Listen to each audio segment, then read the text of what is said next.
শুরু হতেই গঙ্গার জলস্তর ক্রমশ বাড়ছে। শুধু গঙ্গা নয়, আমরা যেটা প্রশাসন সূত্রে জানতে পারছি, মালদার ফুলহার মহানন্দা নদীরও কিন্তু জলস্তর বাড়ছে।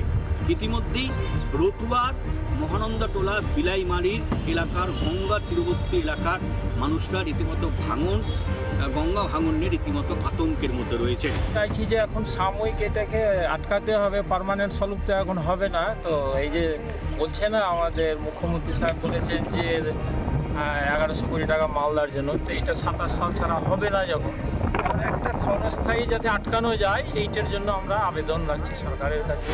তড়িঘড়ি অবস্থায় রতুয়া থানার আইসি অভিষেক ভট্টাচারিয়া এবং বিপর্যয় মোকাবিলা বাহিনী তারা কিন্তু এই এলাকায় যায় এবং এলাকা পরিদর্শন করেন এবং গঙ্গা তীরবর্তী এলাকার মানুষদের সাথে কথা বলেন এবং পাশাপাশি তাদের সঙ্গে আলোচনা করা হয় এবং রীতিমতো গঙ্গা তীরবর্তী এলাকার মানুষদের তাদের দাবি যে অবিলম্বে এই গঙ্গা ভাঙনের কাজ যাতে শুরু করা হয়, স্থায়ী সমাধান যাতে করা হয়। আমাদের বাঁচতে চাই, আমাদের বাড়িটাতে বেঁচে গেলে আমরা কিছু চাই না, ইন্দিরা আবাসে তার কিছু দরকার নেই, বাড়িটা বাঁচলেই আমাদের বেঁচে গেছে স্যার, এটাই অনুরোধ করছি, আর কিছু না, বাড়িটা যাতে বেঁচে। সারা অবস্থা এখন আমাদেরকে না বাঁচালে আমরা কোথায় যাব? আমাদের বাড়ি একদম গঙ্গার কিনারা আছে, কোথায় যাবো? জল বাড়ছে, এখন তো জল বাড়ছে।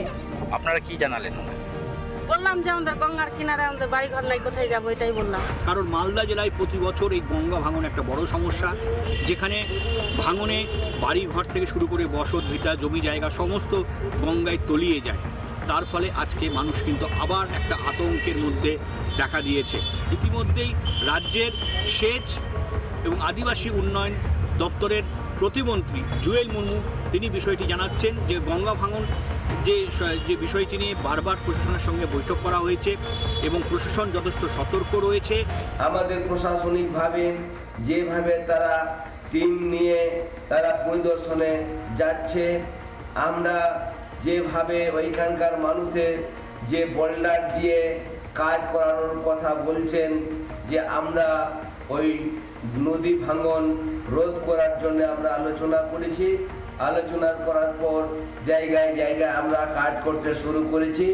এলাকায় প্রশাসনের টিম রয়েছে, বিপর্যয় মোকাবিলার বাহিনী রয়েছে, প্রশাসনের সঙ্গে কথা হয়েছে, সম্পূর্ণ বিষয়টি নজরদারি প্রশাসন চালাচ্ছে, মানুষের পাশে রয়েছে এবং সম্পূর্ণ বিষয়টি প্রশাসন নজরদারিতে চালাচ্ছে। মালদা থেকে দীপঙ্কর গোস্বামী, রিপাবলিক বাংলা। নানা ধরনের কন্টেন্ট দেখার জন্য লাইক করুন, শেয়ার করুন আমাদের ফেসবুক পেজ, সাবস্ক্রাইব করুন আমাদের ইউটিউব চ্যানেল। পাশাপাশি অন্যান্য ব্রেকিং নিউজের জন্য অবশ্যই চোখ রাখুন রিপাবলিক বাংলায়।